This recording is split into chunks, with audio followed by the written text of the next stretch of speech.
Sometimes when I'm playing, the stage is from you to you, full of instruments. Big sound systems, you know, big audiences. And it's quite refreshing actually to just play like this.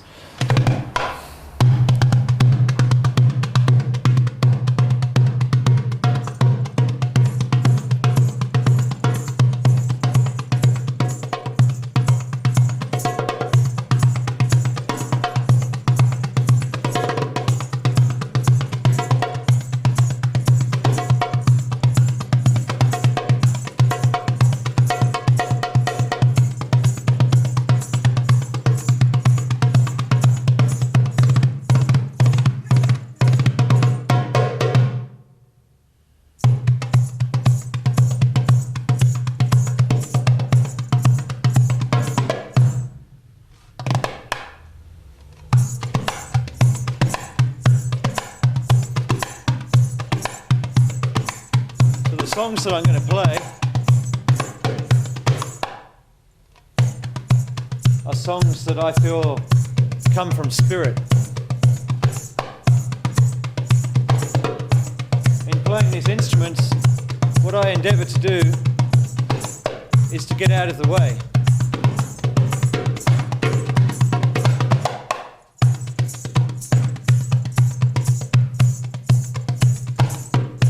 I can become a clean channel for spirit to play me.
I'm sure that most of you from this land know this instrument really well. It's an instrument that I have been journeying with for over 25 years after I was given one. And as you can tell, I'm from England. And when I was living in England, I was living in a teepee for many years. For 10 years I lived in a teepee across the British Isles, summer and winter, all year round. And it was an amazing time. And during this time, a man came over with his wife and little child from the Daintree rainforest. And he went through a transformational process of travelling, and eventually he gave away all his possessions until he was left with his last one and the clothes that he stood up in. His last one was a didgeridoo. And on the day before he left, he came to me in my teepee and he silently held out the didgeridoo and he gave it to me. And then he walked out without saying a single word, and I haven't seen him or heard from him since. But at that moment I knew that life was about to change. And if it had been a movie, I'm sure the clouds would have parted and a big lightning bolt would have come down. Your life is about to change.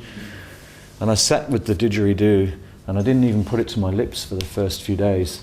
And I took it out under the trees and let the wind blow through it, and I could hear the faint whisper of the sound coming from it. And from the months that we'd lived together, I knew a fair bit about the instrument from what he had told me. I knew about the ways that the Aboriginal people had taught him, and the things that you could do and the things that you shouldn't do. And so I honoured those things, and I upheld the values, and I upheld those values for many years, and gradually found my own way with the instrument, and it became a way of life. I took it everywhere with me, and it was special, and I dreamt with it, and I understood things about the Aboriginal culture and things about the instrument just from being with the eucalyptus. It transmitted and received information. And I found myself receiving information. And then one day I'd pick the didgeridoo up and I could do something new that I couldn't do the day before. And it was very effortless, and it was a beautiful journey. And then one day, my best friend, whose land I was living on in my teepee, her mother died. And she inherited her mother's money unexpectedly. And she came to me the next day, and she gave me the ticket to go to America. And I had no idea this was going to happen. I had been living, like I say, in the bottom of the valleys and in the wilderness, in the teepee, just cooking up food on the fire and jumping in the rivers and living really earthy, no car, wanting to just have a minimal effect on the earth and the environment. And then suddenly I found myself in America. And as luck would have it, whatever luck is, or destiny, or synchronicity, I arrived on Earth Day. And I arrived in Arizona, where no one had ever heard the didgeridoo before. They didn't even know what it was. And I suddenly went from living a recluse life in the wilderness of Britain to being in the center of attention. And every time I played the instrument, it was like bees to honey. People just flocked around, big groups of people, and everyone wanted to feel and hear the sound because it reminded them, and it took them out of where they were and back into what was real. It took them back to the earth. And so, overnight, I went to being a performer. Now, up until this time, I'd only played the didgeridoo in ceremony. I'd played it as a way of connecting with spirit, just giving thanks.